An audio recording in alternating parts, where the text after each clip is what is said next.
সরস্বতী পুজো উপলক্ষে রামনগর পেজ 11-এর আয়োজনে বসে আঁকো প্রতিযোগিতার মেডেল তুলে দিলেন দীপক সার। পূর্ব মেদিনীপুর জেলার রামনগর 1 ব্লকের অন্তর্গত রামনগর পেজ 11 ক্লাবের উদ্যোগে অঙ্কন প্রতিযোগিতার মাধ্যমে সরস্বতী পুজোর আনুষ্ঠানিকভাবে শুরু হয়ে গেল এবছরের সরস্বতী পুজোর প্রস্তুতি। অঙ্কন প্রতিযোগিতায় ছাত্রছাত্রীদের মেডেল তুলে দেন রামনগর 1 পঞ্চায়েত সমিতির সদস্য তথা পূর্ব মেদিনীপুর ডিস্ট্রিক্ট জুডো অ্যাসোসিয়েশনের ভাইস চেয়ারম্যান ও বিশিষ্ট সমাজসেবী দীপক সার। আজ অঙ্কন প্রতিযোগিতায় 300 জন প্রতিযোগী ও প্রতিযোগিনী অংশগ্রহণ করে। প্রত্যেকে মেডেল পরিয়ে দেওয়া হয় সংস্থার তরফ থেকে। এবারের থিম প্রকৃতির সুর। 16তম বর্ষে এবারের প্রতিমা কুমোরটুলির ও মণ্ডপে থাকছে বিশেষ চমক। অরণ্য কথায় মাটির টান, প্রকৃতির সুরে দেবীর জয়গান। সমগ্র ভাবনা ও সৃজন সুভাষিত শ্রী প্রতিমা শিল্পী অমর পাল, কুমারটুলি। মাতৃরূপ ভাবনা ও অলঙ্করণ বড়াল, প্রচ্ছদ দীপ কুমার দেব। রামনগর বিধানসভা কেন্দ্রের অন্তর্গত রামনগর 1 ব্লকের রামনগর পেজ 11 ক্লাবে সরস্বতী পূজা উপলক্ষে বসে আঁকো প্রতিযোগিতায় উপস্থিত হয়ে সমস্ত প্রতিযোগীদের মেডেল তুলে দিলেন রামনগর 1 পঞ্চায়েত সমিতির সদস্য তথা রামনগর বিধানসভা কেন্দ্রের জনপ্রিয় সমাজসেবী দীপক সার। পেজ 11 ক্লাবের আয়োজনে বাগদেবীর আরাধনা উপলক্ষে আজকে বসে আঁকো প্রতিযোগিতা, অঙ্কন প্রতিযোগিতা। এটা প্রথম বছর। পেজ 11 ক্লাব সারা বছর মানুষের সাথে মানুষের পাশে এই অঙ্গীকার নিয়ে এবছর তারা বসে আঁকো প্রতিযোগিতার মধ্য দিয়ে আজকে পথ চলা শুরু হলো এবং গত কয়েকদিন আগে খুঁটি পুজো অনুষ্ঠিত হয়েছিল এবং প্রকৃতির সুর তাদের যে বছরের থিম মানুষ এবং প্রকৃতির সঙ্গে যে ভারসাম্য রেখে যে তারা যে থিম করেন, তারা প্রত্যেক বছরই রামনগরবাসীকে নতুনত্ব থিম উপহার দেন এবং এই পুজোকে কেন্দ্র করে সাংস্কৃতিক অনুষ্ঠান, বিচিত্রা অনুষ্ঠান, বস্ত্র বিতরণ এবং অঙ্কন প্রতিযোগিতারও আয়োজন রেখেছেন। আগামী দিনেও আরও বড় ধরনের অঙ্কন প্রতিযোগিতা হবে এবং এলাকাবাসীর পাশে যাতে তারা সারা বছরই থাকেন, এটাই আমি আহ্বান জানাচ্ছি। আজকের এই বসে আঁকো প্রতিযোগিতায় আমাদের মধ্যে উপস্থিত ছিলেন রামনগর বাজার ব্যবসায়ী সমিতির সহ সম্পাদক মাননীয় রবীন্দ্রনাথ স্যার, ক্লাবের পক্ষ থেকে সভাপতি কাসেম মল্লিক, সম্পাদক সুবীর বিক্রম মাইতি এবং বিদ্যুৎ স্যার থেকে শুরু করে বহু জ্ঞানীগুণী ব্যক্তিবর্গ, ক্লাবের সদস্যা এবং ছাত্রছাত্রী, অভিভাবক অভিভাবিকা প্রত্যেককে আমার পক্ষ থেকে এবং রামনগর 1 পঞ্চায়েত সমিতির পক্ষ থেকে শ্রদ্ধা, শুভেচ্ছা, অভিনন্দন জানাই। শিক্ষা আনে চেতনা, চেতনা আনে মুক্তি, মুক্তি আনে বিপ্লব। শিক্ষা ছাড়া সমাজ অন্ধকার, দেশ অন্ধকার, জাতি অন্ধকার। এডুকেশান অফ দ্য পার্ট, মানে শিক্ষার পাশাপাশি আমাদের খেলাধুলায়ও অংশগ্রহণ করতে হবে। অঙ্কন প্রতিযোগিতা থেকে শুরু করে আমাদের যোগাসন, প্রাণায়াম, ব্যায়াম, ফুটবল, হাডুডু, ব্যাডমিন্টন, ক্রিকেট, জুডো বিভিন্নভাবে তাদেরকে অংশগ্রহণ করতে হবে। তাহলেই তাদের মন ভালো থাকবে, শরীর ভালো থাকবে, তাহলে তারা আরও বেশি করে পড়াশোনায় এগিয়ে যেতে পারবে।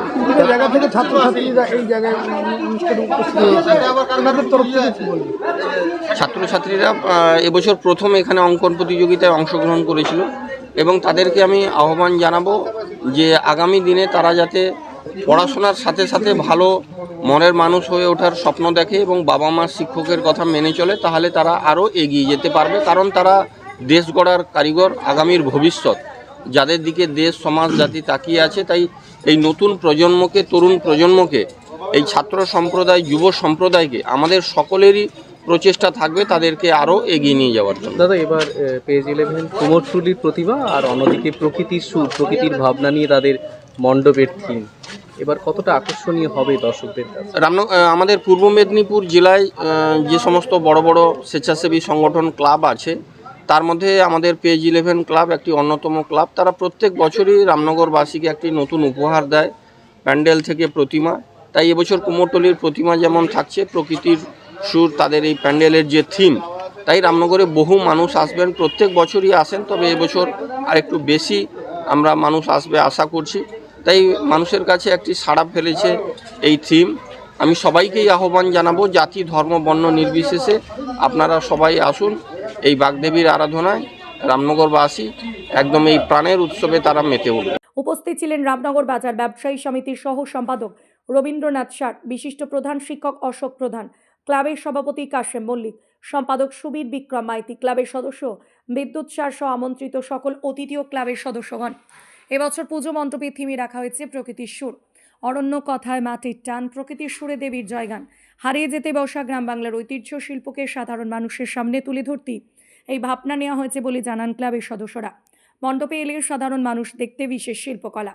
পুজোর কদিন ধরে থাকছে নানা সাংস্কৃতিক আয়োজন, থাকছে লোকসংস্কৃতি, সাংস্কৃতিক সন্ধ্যা, পাশাপাশি দর্শকদের আকর্ষণ করতে আয়োজন করা হয়েছে বিশেষ অনুষ্ঠান। সংস্থার পক্ষ থেকে জানানো হয়েছে এবছরের সরস্বতী পুজোয় বেশ চমক থাকছে।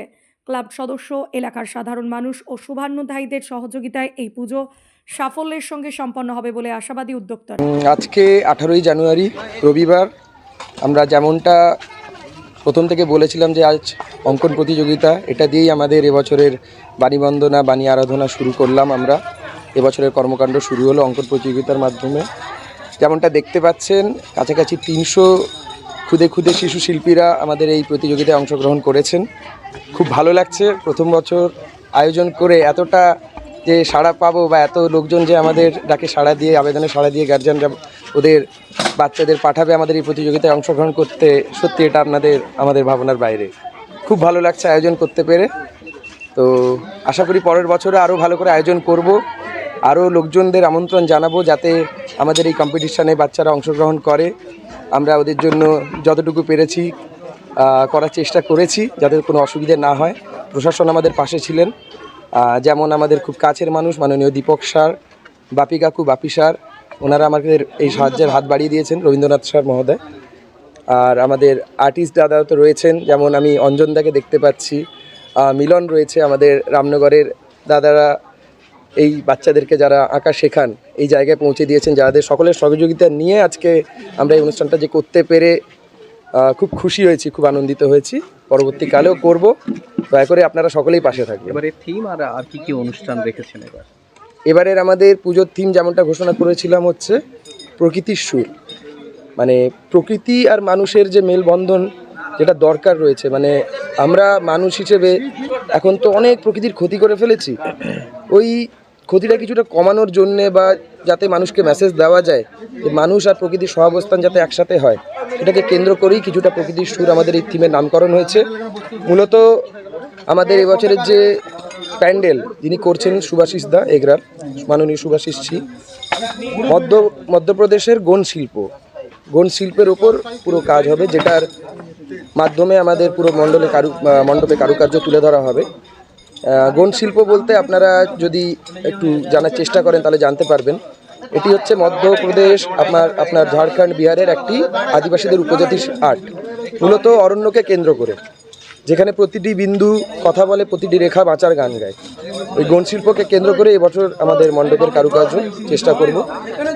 প্রতিমা শিল্পী রয়েছেন মাননীয় অমল পাল কুমোরটুলির, এবং মাতৃ অলঙ্কারে রয়েছেন আমার বন্ধু, আমার শুভাকাঙ্ক্ষী অভিক বড়াল, এবং আর্টিস্ট আমাদের সুভাষিসদা রয়েছেন। তো সকলের সম্মিলিত পরিশ্রমে আমাদের এবছর মণ্ডপের কারুকার্য আমরা তুলে ধরবো। 16তম বছরের কর্মকাণ্ড, আপনারা আসবেন, সকলকে আমন্ত্রিত জানাই। উদ্বোধন কবে হচ্ছে আর অনুষ্ঠান? আমাদের উদ্বোধন হচ্ছে 21 তারিখ সন্ধ্যে 5টার সময় আমাদের মণ্ডপ উদ্বোধন হচ্ছে। উদ্বোধন করছেন আমাদের দীঘা ইস্কনের ভারপ্রাপ্ত যিনি আধিকারিক রয়েছেন মাননীয় শ্রীপাদ গোপাল দাস মহোদয়। ঠিক আছে, মহারাজ আসছেন, উদ্বোধন করবেন, আমরাও থাকবো, আপনারাও থাকবেন, সকলে মিলে আমরা এগিয়ে যাবো এইভাবে। নাম আর এই জিনিস? আমি সুরবিক্রম মাইতি, ক্লাবের সম্পাদক।